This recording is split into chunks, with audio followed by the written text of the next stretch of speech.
हरि ओम श्री गुरुभ्यो नमः। हरि ओम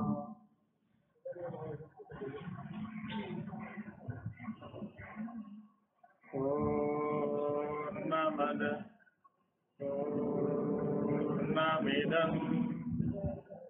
पूर्णमुदच्यते पूर्णस्य पूर्णमादाय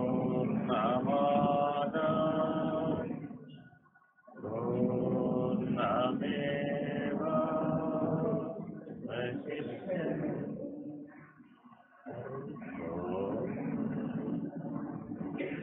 तत्सत्।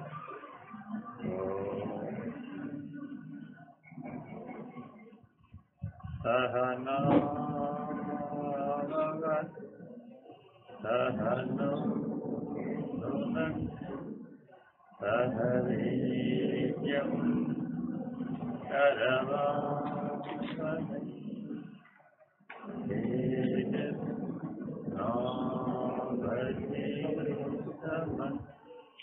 मा विद्विषावहै।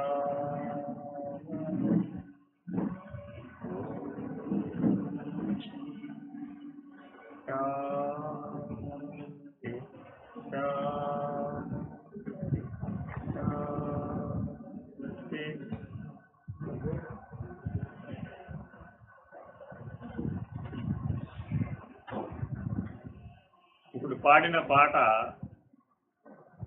మా చిన్నప్పుడు మా అమ్మగారును మా నాయనమ్మ గారు మా తాతగారు మా ఇంట్లో పాడేవారు. అటువంటి పాట వినిపించినందుకు వారికి ధన్యవాదాలు.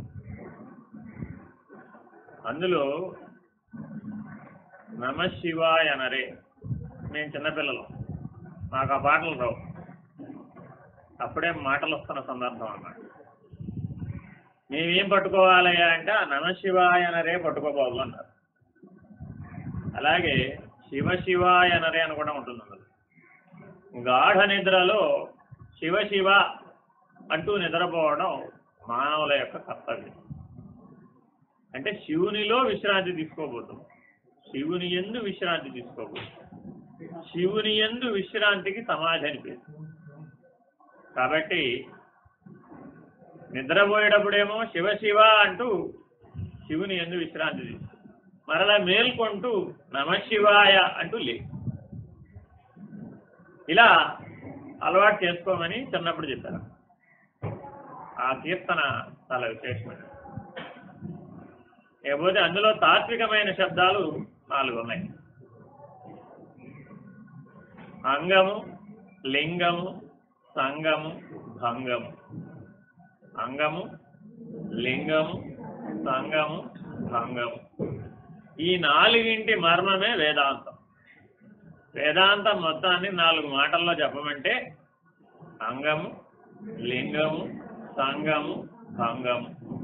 ఈ 4ంటి యొక్క రహస్యం తెలిస్తే జననం నుంచి మరణం వరకు, ఎక్కడి నుంచి అక్కడ దాకా జననం నుంచి మరణం వరకు ఈ 4 ఉన్నాయి. అంగము, లింగము, సంగము, భంగము. వీటి యొక్క వ్యాపనాన్ని, వీటి యొక్క సామర్థ్యాన్ని, వీటి యొక్క బలాన్ని తెలియజెప్పేటటువంటి పద్ధతి అంతా వేదాంతంగా రూపొందించబడింది. నేను 1996లో జల్లూరు బలరామకృష్ణయ్య గారు, యోగిరామ్ గారు,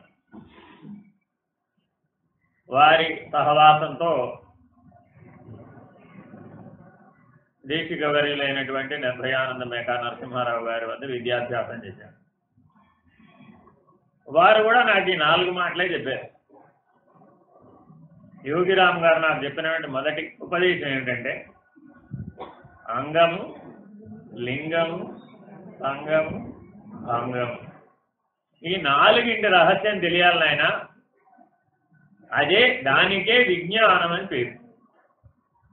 ఈ రహస్యం తెలియకపోతే నీకెప్పటికీ విజ్ఞానం రానట్లే.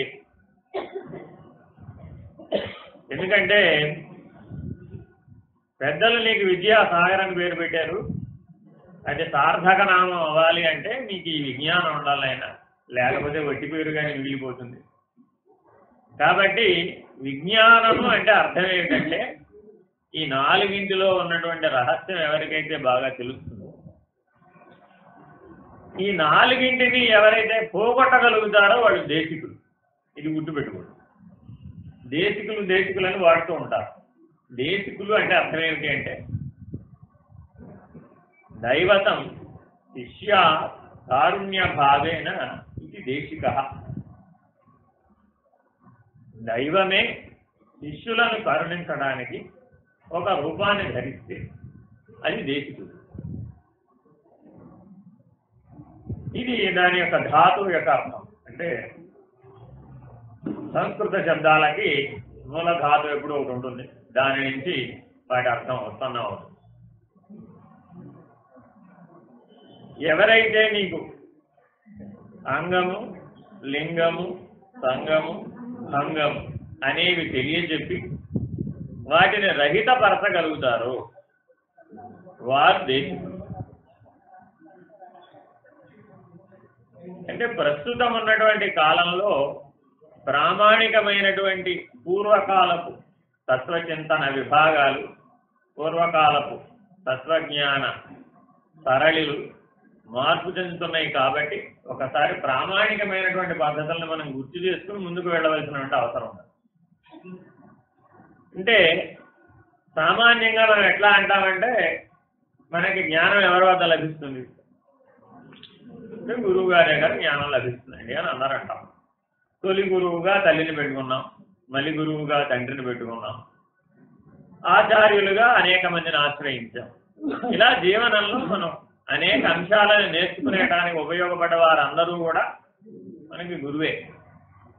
కానీ ఈ గురువులందరిలోకెల్లా సప్రమాణికమై తత్వజ్ఞానంలో నిర్ధారితమైనటువంటి అంశాలని నిర్ణయంగా అందించగలిగేటటువంటి సమర్థత దేశికుడు.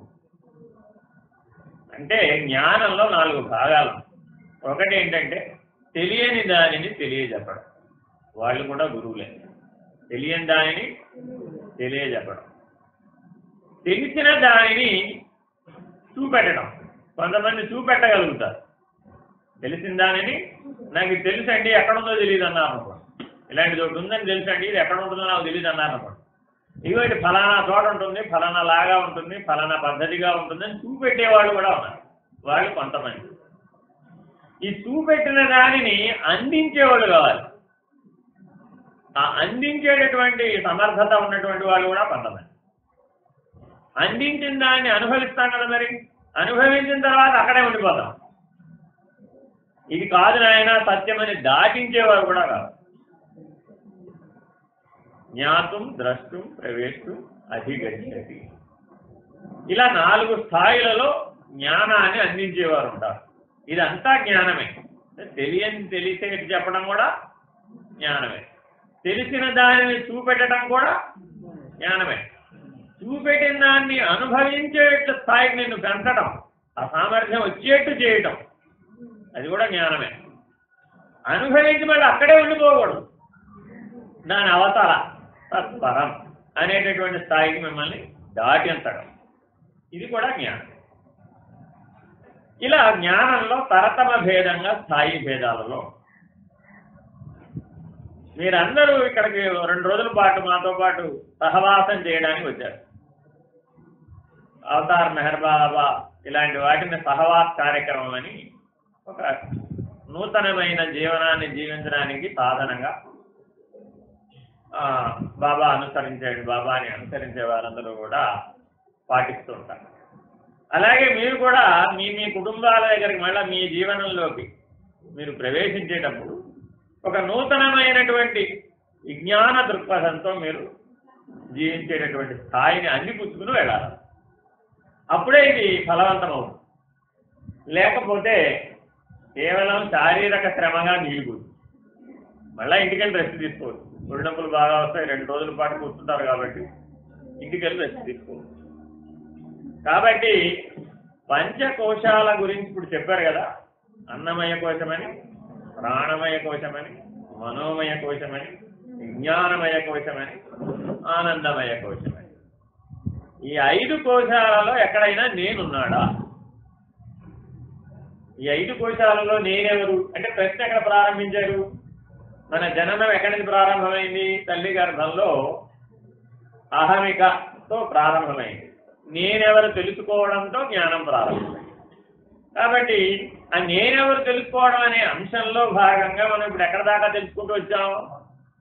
అన్నమయ కోశాన్ని, ప్రాణమయ కోశాన్ని, మనోమయ కోశాన్ని, విజ్ఞానమయ కోశాన్ని, ఆనందమయ కోశాన్ని తెలుసుకుంటూ వచ్చాం. వీటిలో ఏమైనా నేనున్నానా అని చూసాం. ఇవి నేను లేనా? వీటిలో నేను లేనా? ఉన్నానా లేనా? వీటిలో నేనున్నానా? నాలో ఇవి ఉన్నాయా? మనం అందరం బాగా ఆలోచించాల్సిన అంశం ఏమిటంటే, నేనుంటే ఈ 5 కోశాలు పనిచేస్తున్నాయా? ఈ 5 కోశాలు ఉంటే నేనున్నానా? ఎలా చెప్పగలం? మీరందరూ నాతో బాగా మాట్లాడాలండి. మిగిలిన వాళ్ళలాగా వింటే లాభం అంటాం, బాగా మాట్లాడితేనే. ఈ 5 కోశాలు మనం 5 కోశాలు అంటే ఏంటి? ఒకదానితో ఒకటి సంబంధపడి పనిచేస్తున్నాయి. విడివిడిగాను పని చేయగలవు, అవి సంబంధపడి కూడా పని చేయగలవు. అయితే ఎవరి సమక్షంలో పనిచేస్తున్నాయి ఇవన్నీ? అది అంటే విద్యుత్ ఉంటే మీరు ఫ్యాన్గా వాడుకోవచ్చు, మైక్గా వాడుకోవచ్చు, లైట్గా వాడుకోవచ్చు, ఏసీగా వాడుకోవచ్చు, ఎన్ని రకాలుగా వాడుకోవచ్చు. కానీ నేననేటటువంటి చైతన్య స్రవంతి నీలో గనక లేకపోతే, నేననే ఉనికి లేకపోతే, ఈ 5 కోశాలు తమంతట తాము ఏమి పని చేయలేదు. కానీ ఇవి నేనులో భాగమా? వీటిలో భాగం నేనా?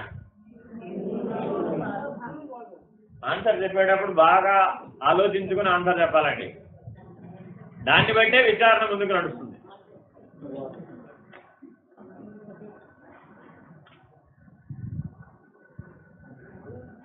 ఆయన ఏమన్నారంటే, ఇందాక క్షుత్పిపాతాలస్య నిద్ర తమసాదులు ప్రాణమయ కోశం. సూటిగా మాటలో చెప్పాలంటే,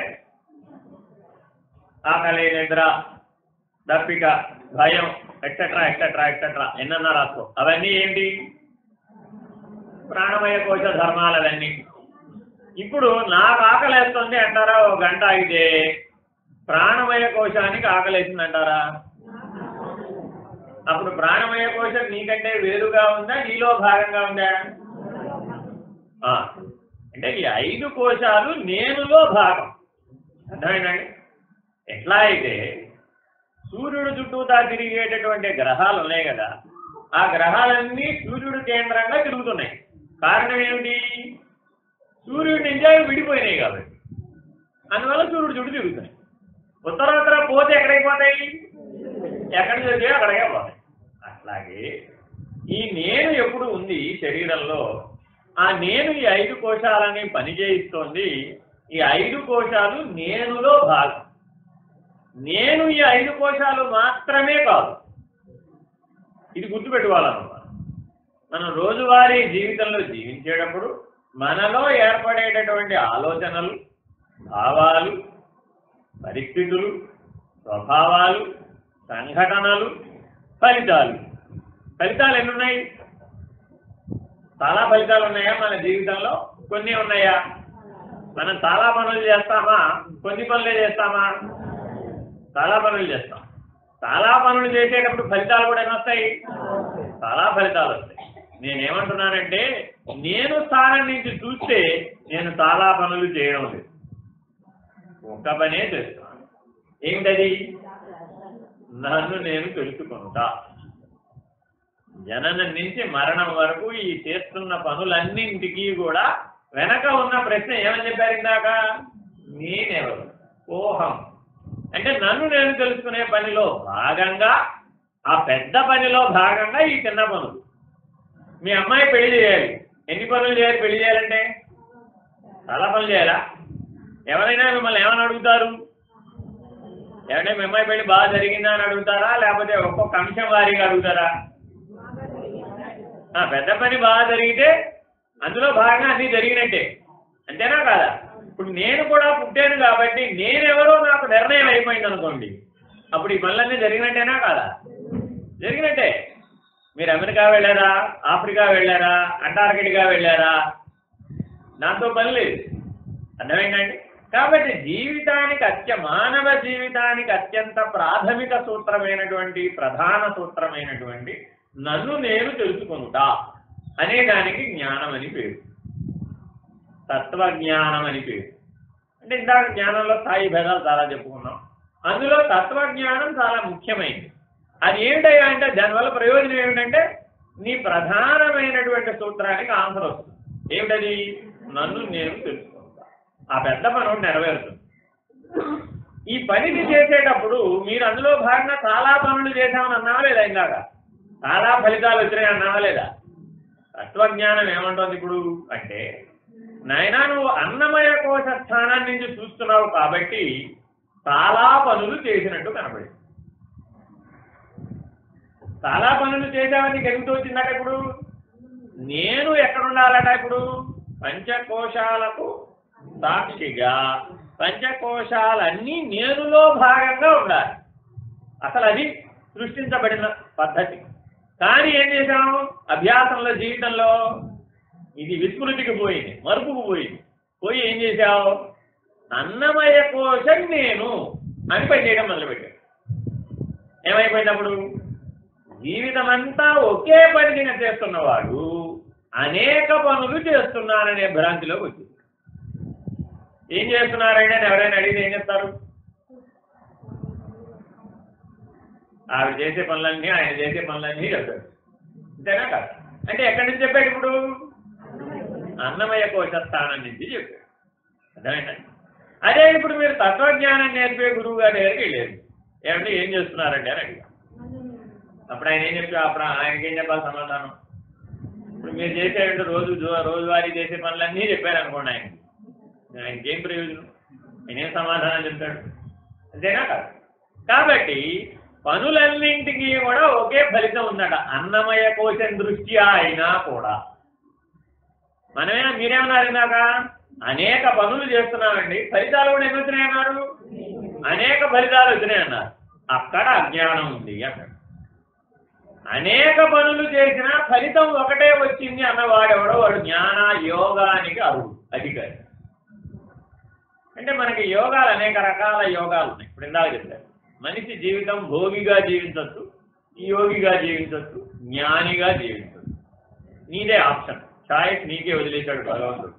ఈ పంచకోశాలని భోగిగా వాడుకోవచ్చు, యోగిగా వాడుకోవచ్చు, జ్ఞానిగా వాడుకోవచ్చు. నువ్వు ఎలా వాడుకుంటానో ఆ పంచకోశాలే ఉపయోగపడతాయి. నువ్వు జ్ఞానం చేయాలన్నా ఈ శరీరమే, ఈ ప్రాణమే, ఈ మనస్సే. నువ్వు సాక్షిగా ఉండాలన్నా ఈ శరీరమే, ఈ ప్రాణమే, ఈ మనస్సే. కొత్త శరీరం, కొత్త ప్రాణం, కొత్త మనస్సే రావక్కర్లా. నువ్వు జ్ఞానిగా ఉండాలన్నా ఈ శరీరమే, ఈ ప్రాణమే, ఈ మనస్సే. ఇప్పుడు మనం కర్మ సంబంధమైనటువంటి, సుఖ దుఃఖ సంబంధమైనటువంటి బలవంతంగా చేసేటటువంటి పనులన్నింటికి అంటే అక్కడ బలం చాలా అవసరం. ఒక గుండిగా అన్నం లేపాలనుకోండి, ఆ గుండిగలో ఒక 25 కిలోల బియ్యం వండారనుకోండి. 25 కిలోల బియ్యమే బరువు. దాన్ని అన్నంగా వండి దాన్ని గుండిగలో వండితే ఆ గుండిగ బరువు ఎంత ఉంటుంది? ఒక 50, 60, 70, 80 కిలోలు ఉండే అవకాశం ఉంది గుండిగ బరువును బట్టి. అవునా కాదా? మరి ఇప్పుడు మీరు ఈ గుండిగ లేపగలరా అంటే, కర్మిష్ఠి అయినటువంటి వాళ్ళు ఎవరైతే ఉన్నారో వాళ్ళు ఏం చేస్తారంటే, అదే పెద్ద విషయం కాదండి, లేకపోతే పడేస్తాను. అర్థమేనండి? అంటే ఏమిటి? అన్నమయ కోశంలో సామర్థ్యం బలంగా ఉందన్నమాట. ఆ అన్నమయ కోశమే నేనుగా ఉన్నాడు అన్నమాట. నేను యొక్క అధిక భాగం ఎవరు స్వీకరించేశారు? ఇప్పుడు అన్నమయ కోశం, ప్రాణమయ కోశం స్వీకరించేశారు. ఆయన్ని ఎవరైతే ఆ 80-90 కిలోల బరువు ఉన్నటువంటి గుండెగా లేపగలిగేసేవాడిని, అమాంతం లేపగలిగేవాడికి ఒక 1000 పేజీల పుస్తకం ఇచ్చాం. అయ్యా ఈ పుస్తకాన్ని రేపు ఉదయం లోపు కొద్దిగా చదివి దీని సారాంశం చెప్పండి అన్నాం. ఏమంటారు ఆయన? అదే 90 కిలోల బరువున్న గుండెగా నవలేలాగా లేవైతే నాకు అర్థం కాదు, పుస్తకం చదవయ్యా రాడు పిండి పట్టడం ఏమన్నా పుస్తకం చదవడమే కదా అన్నా, నా వల్ల కాలేదు. ఇలాంటి జీవనం మన జీవితంలో ఎక్కడెక్కడైతే ఉందో అక్కడక్కడలా మనం ఏ ప్రధానంగా జీవించినట్టు ఇప్పుడు అది ఇది బాగా గుర్తుపెట్టుకోండి. ఎక్కడెక్కడైతే అలా ఉన్నావో అక్కడ నువ్వు అన్నమయ కోశమే నేనుగా ఉన్నావంటే. సరే, ఇంకొకరి దగ్గరికి వెళ్ళాం, ఆయనని అడిగాం, అయ్యా కొద్దిగా ఈ పుస్తకం చదవండి, ఈ గుండెగా లేపడం చేత కాదన్నాడు ఒక ఆయన. ఓ పని చేయవయ్యా, పోనీ ఈ పుస్తకం చదివి పెట్టు, దీని సారాంశం చెప్పు అన్నారు. ఆయన ఏమన్నాడు, పర్వాలేదండి కొద్దిగా కష్టమైనా సరే నేను తెల్లారేలోపు గంట అటు ఇటుగా చదివేసి మీకు వివరం చెప్పేస్తానండి, దీని సంగతి ఏంటో దీంట్లో ఏముందో ఏం చెప్పారో. ఆ గుండెగా లేపడం మాత్రం నా వల్ల కాదండి. అంటే ఈయనకి ఇప్పుడు బలం ఎందులో ఉంది? మనోమయ కోశం, విజ్ఞానమయ కోశం, ఈ రెండింటిలో బలం ఉందన్నమాట. ఈ రెండింటిలో బలం ఉన్న ఆయన ఏం చేశాడు? ఇప్పుడు 1000 పేజీల పుస్తకం ఇస్తే హాయిగా చదివేశాడు. మర్నాడు కల్లా దాని సారాంశం విషయం నీకు అర్థమయ్యేట్టుగా ఆయనకు అర్థమైంది తెలియదు.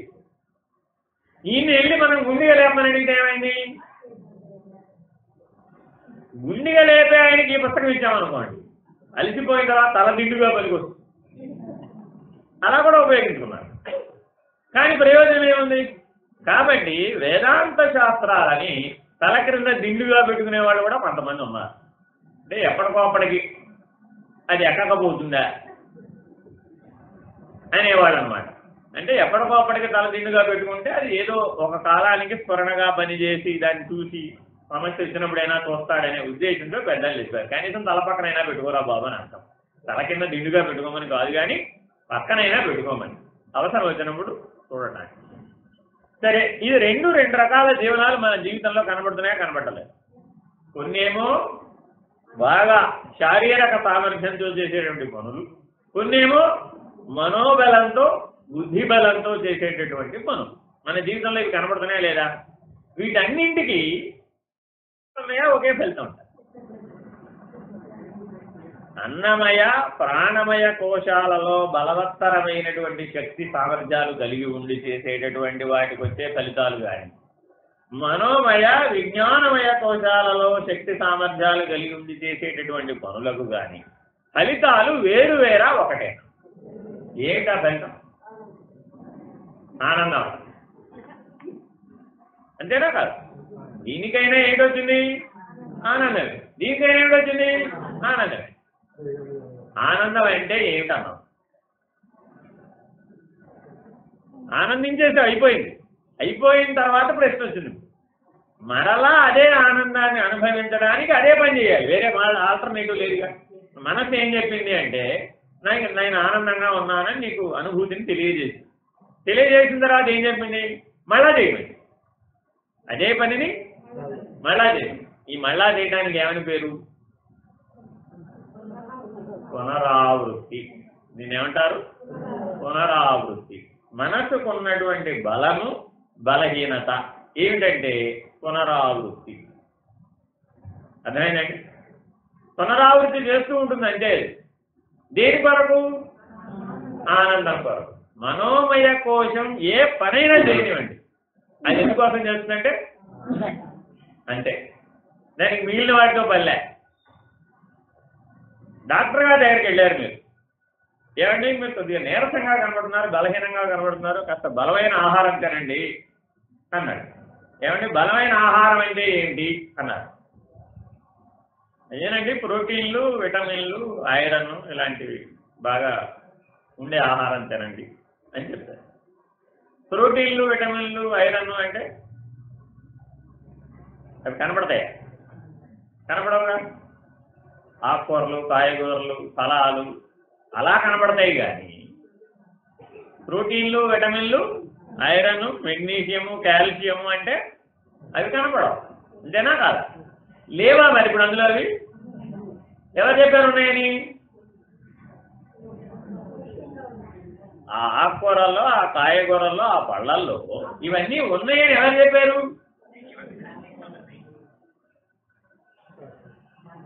ఎవరు చెప్పారు? విజ్ఞానమయ కోశంలో బలం ఉన్నవాడు చెప్పాడు. నువ్వేం పరిశోధన చేయలే, నీ జీవితంలో నువ్వు అడిగావు, వాటి ఏమైనా పరిశోధన చేసేవా? ఈ కాయగూరలో ఇవన్నీ, ఈ విటమిన్లు ఉన్నాయి, ఇవన్నీ ఉన్నాయి, అవన్నీ ఇవన్నీ నువ్వు చెప్పేవా? చెప్పలే. ఒక ఆయన విజ్ఞానమయ కోశంలో బలం ఉన్నవాడు ఎవడో వాడు ఏం చేశాడు? పుస్తకం చదివి ఊరుకోవాలా. ఇందాక వాడు ఏం చేశాడు? పుస్తకం చదివి ఊరుకున్నాడు. ఈయనేం చేశాడు? ఇప్పుడు పుస్తకం చదివిన తర్వాత ప్రశ్నలు వేసుకున్నాడు. ఆయనే ప్రశ్నలు వేసుకున్నాడు. ప్రశ్నలు వేసుకుని ఆన్సర్లు రాబట్టే ప్రయత్నం చేశాడు. ప్రపంచాన్ని అన్వేషించాడు, పరిశోధించాడు, కొన్ని ప్రామాణికమైనటువంటి విధానాలను ఏర్పాటు చేసుకుని ఇదిగో ఇది ఎల్లకాలము ఇలాగే ఉన్నది కాబట్టి సత్యం అన్నాడు. ఇది ఎల్లకాలము ఇలాగే ఉన్నది కాబట్టి సత్యం అన్నాడు. అదేంటండి అన్నాడు. అది అంతేనయా, ఇదిగో ఫలానా ఆకుకూరలో ఇదిగో ఈ లక్షణం ఉంది, ఫలానా పండ్లలో ఇదిగో ఈ లక్షణం ఉంది, ఫలానా కాయగూరల్లో ఈ లక్షణం ఉంది.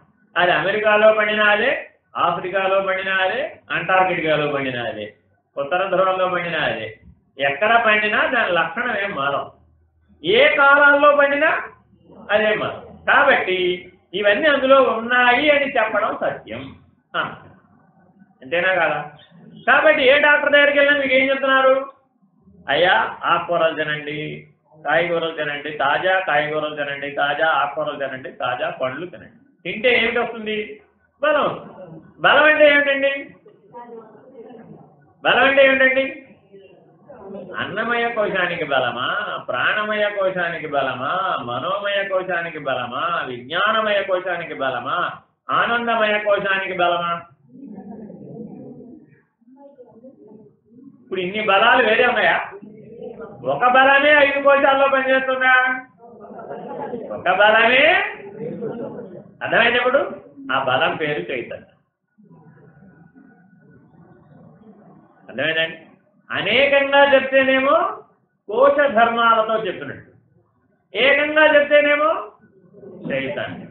అంటే మన చుట్టూ ఉన్న ప్రపంచంలో 84 లక్షల జీవరాశులు ఉన్నాయి అని తత్వజ్ఞానం మొదలుపెడుతుంది. మొదటి పాఠం ఎక్కడ మొదలుపెడుతుందంటే 84 లక్షల జీవరాశులు ఉన్నాయ్యా, అందులో నువ్వే గ్రేట్, నువ్వే చాలా తెలివైన వాడివి, చాలా ముఖ్యమైన వాడివి. భగవంతుడు చేసిన సృష్టిలో మానవుడే ఆఖరివాడు. తనను తాను సృజించుకోవాలని బ్రహ్మ సంకల్పిస్తే మానవుడు వచ్చాడు అంటు. సృష్టి ఎలా వచ్చింది అని చెప్పే పద్ధతులలో ఇది ఒక పద్ధతి. దీనికి యుగవత్ సృష్టి అని పేరు. అంతేగాని పరిణామవాదం ప్రకారం చెప్పినటువంటి కోతి మనిషి అయ్యాడు కాదు. అర్థమైందండి? పరిణామవాదం ఏం చెప్పింది? కోతి మనిషి అయ్యాడని. అర్థమైందండి? ఈ సృష్టి విధానం గురించి చెప్పడానికి ఆరంభవాదమని, పరిణామవాదమని, వివర్తవాదమని, అవాంతరవాదమని 4 పద్ధతులు. ఈ 4 పద్ధతుల మీదే వేదాంత చర్చ అంతా జరుగుతుంది. అంటే ఈ మాటలు మీకు తెలియడానికి చెప్తున్నా. వేదాంత పంచదశి మీరు అధ్యయనం చేస్తే అందులో ఇవి ఉంటాయి. వీటి గురించి విస్తారంగా అందులో చర్చిస్తారు. ఒక్కొక్క వాదం మీద ప్రతి అంశాన్ని చర్చిస్తారు. అయితే తత్వజ్ఞాన పరిశోధకులకు మాత్రమే పనికొస్తుంది, మిగిలిన వాళ్ళందరికీ పనికిరాదు. మిగిలిన వాళ్ళందరికీ జరిగితే తలనొప్పి వస్తుంది. విజ్ఞానమయ కోశ ప్రధానంగా మాత్రమే జీవించే వాళ్ళకి పనికొస్తుంది వేదాంత పంచదశి. అంటే మనోమయ కోశ పరిధిలో ఉన్నవారు చదివారు అనుకోండి, ఏం లాభం లేదు. ఇంకా కింద కోశాల్లో ఉంటే అసలు ఇంకా దాని జోలికే వెళ్ళలేదు. చూడగానే ఇదేమిటో గ్రీక్ అండ్ లాటిన్ లాగా ఉన్నది, మన పరిధిలోది కాదండి అంటే. అర్థమైందండి? ఈ రీతిగా వేదవ్యాసుడు తత్వజ్ఞానాన్ని ప్రధానంగా స్వీకరించి అనేక రకాలైన భౌతికమైన అంశాలు, జ్ఞానాన్ని కూడా వేదాలలో బోధించినప్పటికీ వేద శిరస్సులుగా చెప్పబడినటువంటి ఉపనిషత్తులు, బ్రహ్మసూత్రాలు ఏవైతే ఉన్నాయో వాటిలో ప్రతిపాదించబడినటువంటిది సూక్ష్మంగా తేట తెలుగులో చెప్పడానికి ప్రయత్నం చేసినటువంటి వారు అనేక మంది ఈ అంగము, లింగము, సంగము, భంగము అనే 4 మాటలతో ఆ తాత్విక జ్ఞానాన్ని అందించే ప్రయత్నం చేశారు. ఎట్లా అయితే జ్ఞానంలో స్థాయి భేదం, జ్ఞాతం ద్రష్టుం ప్రవేశం అధిగచ్చతి. తెలుసుకొనుట, దర్శించుట, అనుభవించుట, అధిగచ్చతి. తెలుసుకొనుట, దర్శించుట, అనుభవించుట, అధిగచ్చతి. చూడండి, మనం అందరం రోజు గాఢ నిద్రపోతున్నాం అనుకోండి. పోతున్నాం, పోయినప్పుడు ఏం చేస్తున్నాం?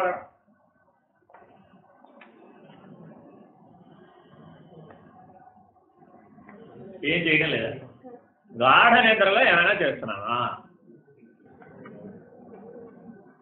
ఏమీ చేయడం లేదా? ఏమీ చేయడం లేదనే వాళ్ళేమో అన్నమయ కోశ ప్రధానంగా జీవించేవాళ్ళు. గుర్తుపెట్టుకోండి, ఈ ప్రశ్నకు ఆన్సర్ మీలో వేసుకుంటే ఇలా వస్తాయి ఆన్సర్లు. అంటే మీరు ఎవరు మాట్లాడలేదు కాబట్టి మీ బదులే నేను సమాధానం చెప్తున్నాను. ఏమీ చేయడం లేదు అన్న ఆలోచన వచ్చిందనుకోండి, నిద్రలో మీరు ఏం చేస్తున్నారు? ఏమీ చేయడం లేదు. వాళ్ళు అన్నమయ కోశ ప్రధానం. అంటే వాళ్ళు ఎదగాలన్నమాట. అక్కడి నుంచి మేమే స్థితిలో ఉన్నామో మాకే తెలియడం లేదండి అనే వాళ్ళ గురించి చెప్తున్నాను. మీరు ఎలా ఉన్నారో తెలుసుకోవాలి అంటే ఈ ఒక్క ప్రశ్నకు ఆన్సర్ చూస్తే తెలిసిపోతుంది. మీ నిద్రావస్థలో నేనేమీ చేయడం లేదండి, నాకేం తెలియడం లేదండి అన్నారు అనుకోండి. అప్పుడు ఏమైంది? మీరు అన్నమయ కోశ ప్రధానంగా జీవిస్తున్నారు, అంతే. ఫినిష్. పర్వాలేదండి, కొద్దిగా తెలివి ఉందండి, ఎవరైనా ఒక్కసారి తలుపు తప్పుడు కొట్టినా, లేదంటే కొద్దిగా శబ్దమైనా, ఫ్యాన్ తీసేసినా వెంటనే లేస్తారు వాడు.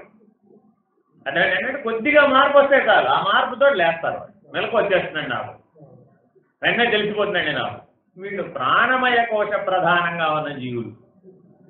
వీళ్ళు ఎవరండి అంటే ప్రాణమయ కోశ ప్రధానంగా ఉన్న జీవులు. ఇహ అదేమిటోనండి, ఎక్కడికో వెళ్ళిపోతాను నేను. ఆ గాఢ నిద్రలో ఎక్కడికి వెళ్తానో నాకే తెలియదు, వెళ్ళిపోతూ ఉంటాను అంతే. ప్రతిరోజు ఒక దగ్గరికి వెళ్ళను, ఎక్కడెక్కడికో వెళ్ళిపోతూ ఉంటాను. ఎక్కడికి వెళ్ళానో తెలియకుండా ఉన్న పరిస్థితులలో చీకట్లో పడిపోతాను. ఆ చీకట్లో నుంచి మళ్ళా ఎక్కడికో వెళ్ళిపోతాను. ఆ ఎక్కడికో వెళ్ళిపోయిన దశలో లేస్తాను. వీళ్ళెవరు? మీకు బాగా అర్థమైంది, అర్థమైందండి? ఆ మనోమయ కోశం ప్రధానంగా జీవించేవాళ్ళు ఇలా నిద్రపోతారన్నమాట. ఇక విజ్ఞానమయ కోశ ప్రధానంగా జీవించేవాడు, వీళ్ళకి పెద్దగా డిస్టర్బెన్స్ ఉండదు, హాయిగా నిద్రపోతారు.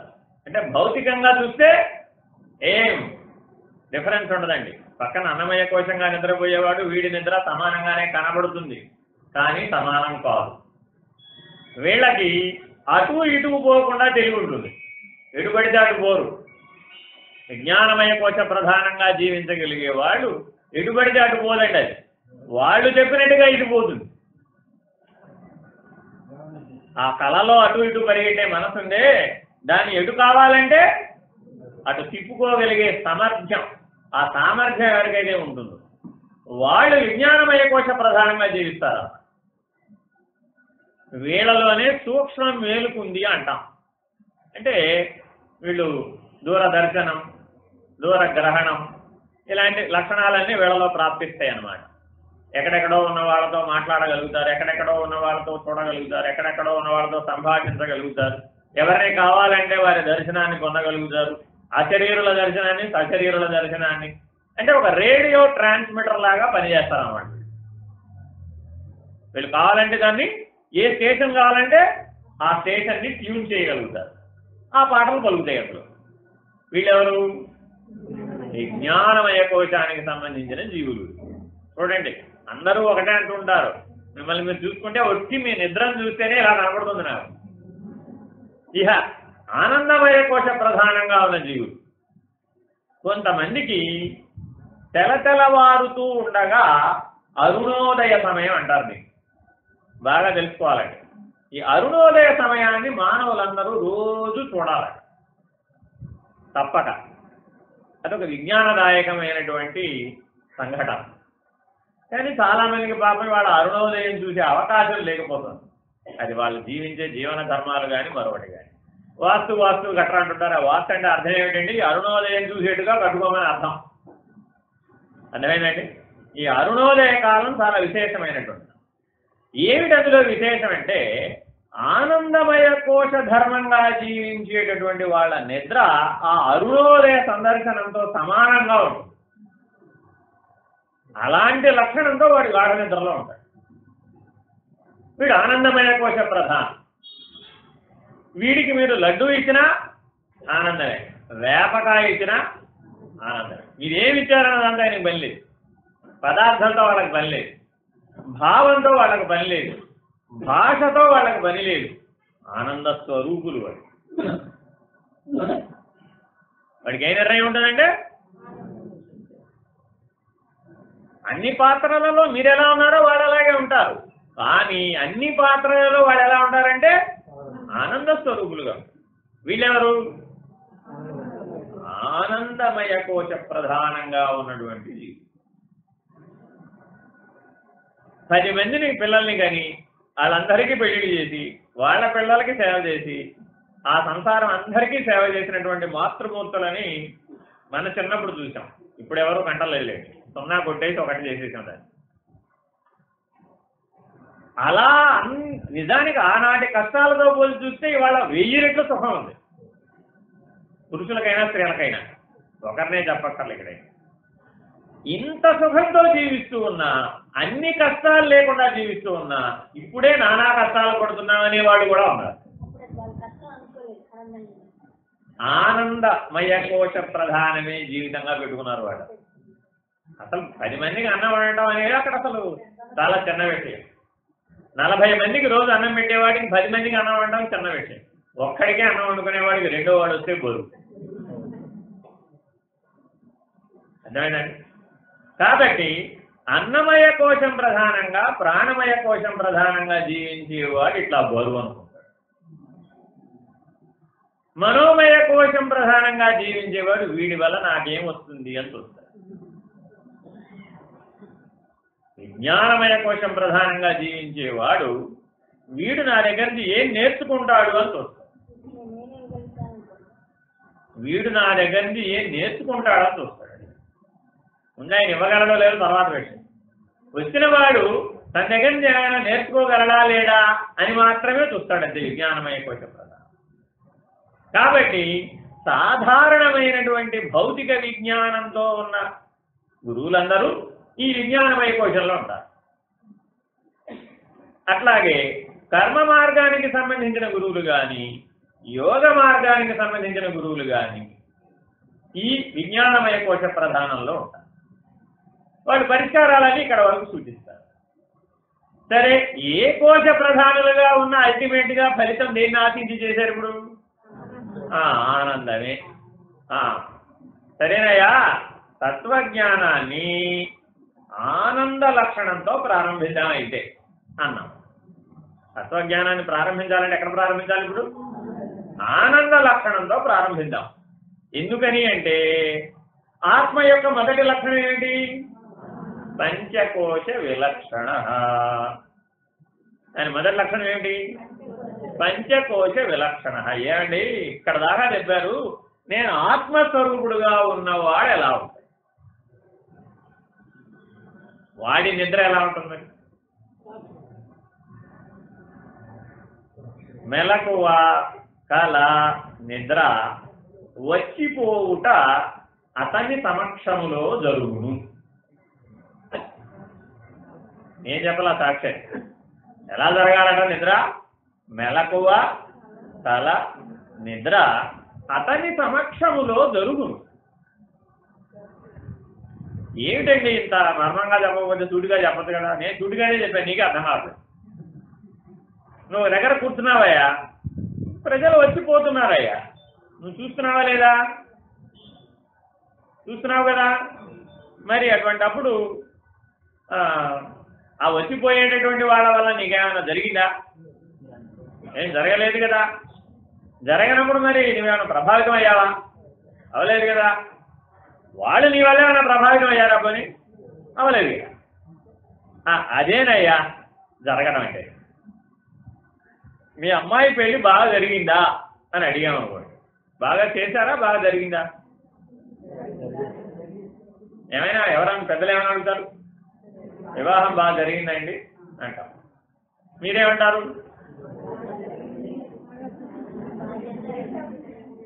అన్నావా లేదా? అనగా ఏమైపోయావు? అప్పుడు జరిగిందంటేనేమో నీ మీద ఏం ప్రభావం లేదు, అర్థమైందండి. కానీ దాని ప్రభావం నీ మీద ఉందనుకోండి, ఆ ప్రభావం ఏదో ఒక కోశానికి అంతక తప్పదు. గుర్తుపెట్టుకోండి. ప్రభావం అంటే ఏంటి?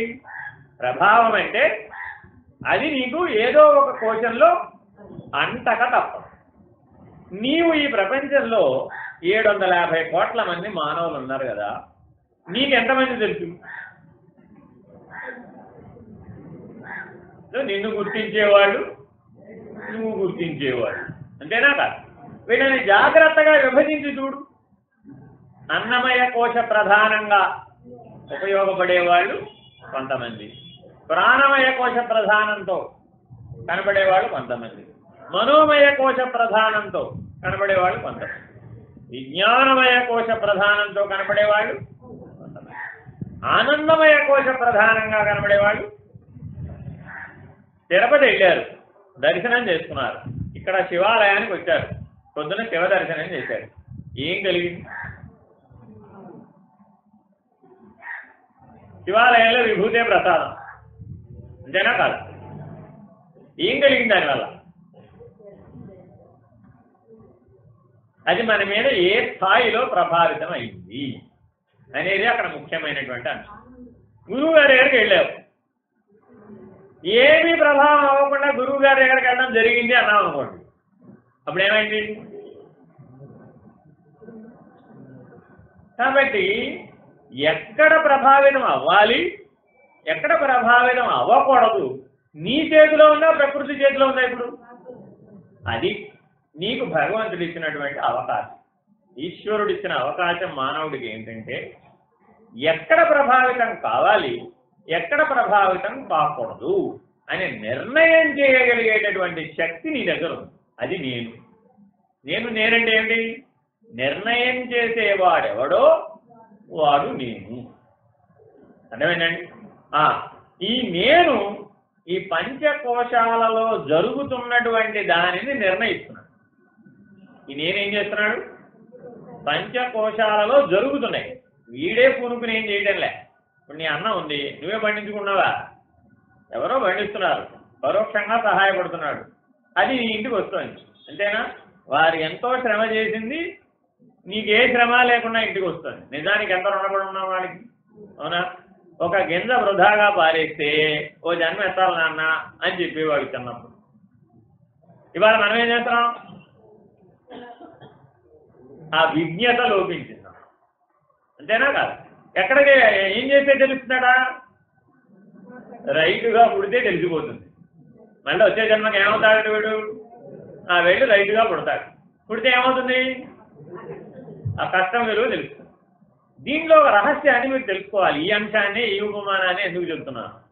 ఈనాడు మనం ఎక్కడైతే అజ్ఞాన స్థాయిలో ఉండిపోయామో ఈ అజ్ఞానాన్ని జ్ఞానంగా మార్చేటటువంటి ధర్మంతోనే ప్రకృతి పనిచేస్తుంది. అంటే అర్థం ఏంటి? ఈనాడు అన్నం విలువ నీకు తెలియలే, ఆ కష్టం ఏమిటో నీకు తెలియలే, దాని ఎందున్న విజ్ఞత నీకు అర్థం కాలే, అది విజ్ఞానంగా వినియోగించుకోవడం రాలే, సాక్షిగా జీవించడం రాలే. అప్పుడు ఏం చేయాలట? సృష్టి ఏం చేసిందంటే ఒక అవకాశం ఇచ్చింది నీకు. ఉత్తర జన్మకి ఈ జన్మలో ఏవైతే బోధపడలేదని కానీ, ఈ జన్మలో ఏవైతే తెలియబడలేదని కానీ, ఈ జన్మలో ఏవైతే నిర్ధారించబడలేదని కానీ, ఈ జన్మలో ఏవైతే నిర్ణయించబడలేదని కానీ ఉన్నాయో వాటికి అనుకూలమైనటువంటి జన్మనిచ్చేసేటటువంటి వ్యవస్థ సృష్టిలో ఏర్పాటు చేశానన్నాడు ఈశ్వరుడు. ఇది పరమాత్మ సృష్టి చేసిన నియమం. కాబట్టి ఈనాడు జననం నుంచి మరణం లోపల మనం చెబుతున్నటువంటి కష్టాలు ఏవైతే ఉన్నాయో ఈ కష్టాలన్నీ ఎక్కడి నుంచి వచ్చినాయి? ఇప్పుడు ఇతపూర్వం ఉన్నటువంటి అజ్ఞానం నుంచి ఈ కష్టం వచ్చింది. ఆ అజ్ఞానం ఎలా పోతుందంటే ఈ కష్టం ద్వారా అజ్ఞానం పోయి జ్ఞానం వస్తుంది. అర్థమైందండి? మా నాన్నగారు 16 కిలోమీటర్లు సైకిల్ దొక్కి ఉద్యోగానికి వెళ్ళేవారు అనుకోండి. ఆ కష్టం ఆయనకి తెలుసా తెలీదా? తెలుసు కదా. వాళ్ళ పిల్లలు ఆ కష్టపడకుండా జీవించాలని ఆయన అనుకున్నారు. ఈ కష్టం లేకుండా జీవిస్తే చాలు మా పిల్లలు అనుకున్నారు. అంటే ఆయన కాలంలో ఏ కష్టాలు ఉన్నాయో అవి తర్వాత కాలంలో వాళ్ళ పిల్లలు అనుభవించకుండా ఉండేట్టుగా పెంచితే చాలు అనుకున్నారు. అవసరమే కదా, విజ్ఞతే కదా. కష్టమే తెలియకుండా పెంచాలనుకున్నాం అనుకోండి, అప్పుడేమైంది? ఇప్పుడు మనం అందరం పిల్లల్ని కష్టమే తెలియకుండా పెంచాలని అనుకున్నాం అనుకోండి, ఏమైపోతుంది? ఇప్పుడు ఈ జన్మ తెలియదు కానీ ఉత్తర జన్మకు మాత్రం ఖాయంగా అవుతాడు. ఎందుకని? తెలియదుగా. ఇందాక చెప్పే ఇప్పుడు మీకు సృష్టిలో ఉన్న నియమం ఏమిటది? ఏదైతే నీకు నిర్ధారించబడలేదు, ఏదైతే నీకు నిర్ణయం కాలేదు, ఏదైతే నీ విజ్ఞానమయ కోశంలో భాగం కాలేదు, విజ్ఞతగా మారలేదు, వేటిలో అయితే నీకు ఆ శక్తి రాలేదు, సాక్షిత్వం రాలేదు, అక్కడ ప్రకృతి పనిచేస్తుంది. అంటే ప్రకృతి అనే అంశానికి రెండు భాగాలు ఉన్నాయి. అంటే అష్ట ప్రకృతులు అంటాం. అష్ట ప్రకృతులు అంటే ఏంటి? ముందు సూర్యుడితో మొదలు పెట్టకూడదు, ముందు పంచభూతాలు. అక్కడ ఇక్కడ కామన్గా ఉన్నవి ఏమిటంటే ఇక్కడ పంచభూతాలు, అక్కడ పంచ తన్మాత్రలు. అర్థమైందండి? పంచభూతాలు అంటే ఏమిటి? నేల, నీరు, నిప్పు, గాలి, ఆకాశం. తెలుగులో మాట్లాడుకుంటే అర్థమైందండి? ఆకాశము, వాయువు, అగ్ని, జలము, పృథ్వీ. ఇది సంస్కృతంలో అయితే. సరే, అక్కడ ఏమున్నాయండి అంటే వీటికి సంబంధించినటువంటి తన్మాత్రలు. ఈ తన్మాత్ర అంటే ఏమిటి అన్న ఏదో చెప్తున్నాం. తత్ ప్లస్ మాత్ర తన్మాత్ర. అక్కడ ఏముందండి? తన్మాత్ర అంటే ఏమిటి? తత్ ప్లస్ మాత్ర. అందులో తత్తే ప్రధానం, మాత్ర అప్రధానం. గుర్తుపెట్టుకోండి. తన్మాత్రలో ఏం ప్రధానం? తత్ ప్రధానం, మాత్ర అప్రధానం. కానీ అర్థం కావడం కోసమని వాటికి కూడా అవే పేర్లు పెట్టారు. అంటే ఈ ఆకాశం ఆకాశం కాదు, నువ్వు ఇప్పుడు తెలుసుకుంటున్న ఆకాశం ఆకాశం కాదు, ఇది మిక్చర్ ఆకాశం. నువ్వు చూస్తున్న జలం జలం కాదు, అది మిక్చర్ జలం. యోగిరామ్ బలరామకృష్ణయ్య గారు అనేవారు, ఒరిజినల్ పంచభూతాలు మిక్చర్ పంచభూతాలు అనేవారు. పంచీకరణ గురించి రెండు మాటలే చెప్పేవారు వారు. ఒరిజినల్ భూతాలు, మిక్చర్ పంచభూతాలు. అంటే అర్థం ఏమిటండి? అదేం లేదయ్యా బాబు, మిక్చర్ అంటే ఏం చేయాలి? మిక్చర్ రెడీగా తయారవుతుంది ఎక్కడన్నా, అవుతుంది కదా. కారపూస, బూందీ, అటుకులు, పల్లీలు, ఇట్లా ఐదు రకాలు తయారు చేసి 5 ఒక దాంట్లో కలిపేసావు. ఏమన్నా దాన్ని? ఇది కూడా అంతేనయ్యా. కాబట్టి పంచీకరణం కలిపేస్తే పంచీకరణం, కలపకపోతే అవన్నీ 5 విడిగా లేవా? 5 విడిగానే తయారైనాయిగా. ఆ తయారైనప్పుడు ఒరిజినల్ పంచభూతాలు. అక్కడ కూడా పేర్లు అవే ఉన్నాయి. ఇప్పుడు వాటి పేర్లు ఎందుకు మార్చేయాలి మనం? అక్కర్లేదు. కానీ అలా ఒరిజినల్గా తయారు చేసిన వాడెవడో వాడు బ్రహ్మము. ఈ ఒరిజినల్గా తయారైనటువంటి వాటిని మిక్చర్గా చేసిన వాడెవడో వాడు ఈశ్వరుడు. ఒరిజినల్గా ఉన్నప్పుడు తయారు చేసిన వాడెవడో వాడు బ్రహ్మము, వాడు తత్. అర్థమైందండి? ఈ పంచీకరణం చేసేసి ఈ సృష్టికి అనుకూలంగా 84 లక్షల జీవరాశులు స్థావర జంగమాత్మకమైనటువంటి సృష్టికి అనుకూలంగా తయారైనటువంటి పద్ధతిలోకి వీటిని చేసిన వాడెవడో వాడు ఈశ్వరుడు. అర్థమైందండి? కాబట్టి ఇలా తెలుసుకోవడం మొదలు పెట్టాలి. ఇలా తెలుసుకోవాలి అంటే ఇప్పుడు అన్నమయ కోశ ప్రధానంగా జీవించేవాడు తెలుసుకోగలుగుతాడు. కొన్ని ప్రాణమయ కోశం, కొన్ని మనోమయ కోశం, ఆవేశాలు, పెళ్ళు, నెత్తి మీద కొండ. కొంతమందికి నెత్తి మీద కొండ కనపడకుండా ఉంటుందండి, కళ వెంబడి వస్తుంటుంది అన్నమాట, దానికి వేరే పని లేదు. ఇది మనోమయ కోశం. ఇలా జాగ్రత్తగా గమనిస్తే నేనన్న నిర్ణయం ఏదైతే ఉందో, నేననే నిర్ణయం ఏదైతే ఉందో ఆ నేననే నిర్ణయం ఇప్పుడు ఈ పంచకోశాలలో భాగంగా ఉందా, అవతల ఉందా? ఈ దీంట్లో కలిసిపోయి ఉన్నదన్నాం అనుకోండి, అప్పుడు ఏమైపోయావు? ఈ లక్షణాల చేత ప్రభావితమై. ఈ లక్షణాల చేత నువ్వు ప్రభావితం కాలేదనుకోండి, అప్పుడు ఏమైంది? అర్థమైనప్పుడు మీకు 5 కోశాలంటే ఏమిటో తెలియడం అవసరమే, వాటి ప్రభావం తెలియడం కూడా అవసరమే. కానీ ఇవన్నీ నేనులో భాగమే. కానీ విడిగా లేవు, నిన్ను వదిలేసి అవేం పని చేయలేవు. కాబట్టి ఆ పంచకోశములకు జడములని పేరు. ఆ పంచకోశములకు ఏమని పేరు? జడములు. నీ సమక్షంలోనే అవి చైతన్యవంతం అవుతాయి. నువ్వు తప్పుకుంటే అవేమీ ప్రభావశీలం కాదు. కాబట్టి నేను సాక్షిని, నేను ఆత్మస్వరూపుణ్ణి, నేను చైతన్య స్వరూపుణ్ణి అనేటటువంటి వాడి నిద్ర, అనేటటువంటి వాడి మెలకువ, అనేటటువంటి వాడి యొక్క స్వప్నము ఎలా ఉన్నాయిటప్పుడు? వాడి సమక్షంలో మెలకువ, కళ, నిద్ర వచ్చిపోతున్నాయి. వచ్చిపోతున్నాయి అంటే మెలకువ ప్రభావితం కాల, కళ ప్రభావితం కాల, నిద్ర కూడా ప్రభావితం కాల.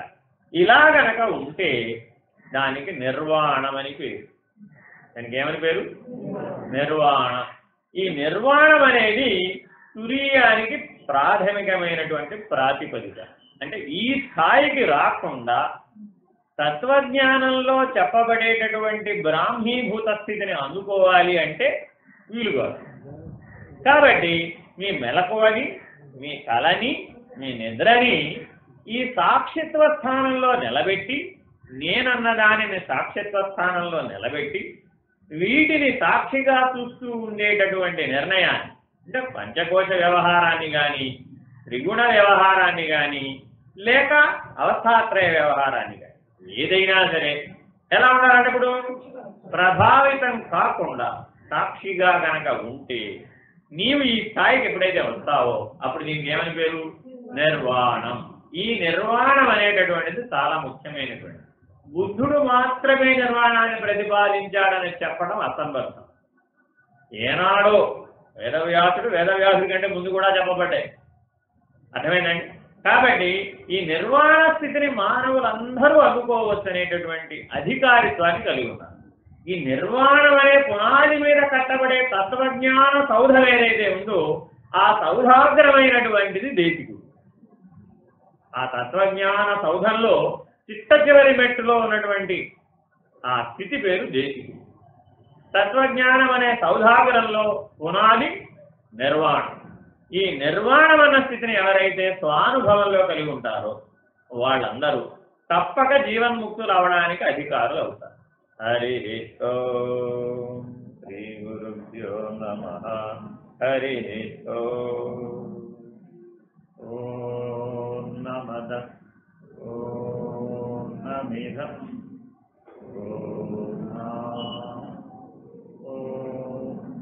పూర్ణముదచ్యతే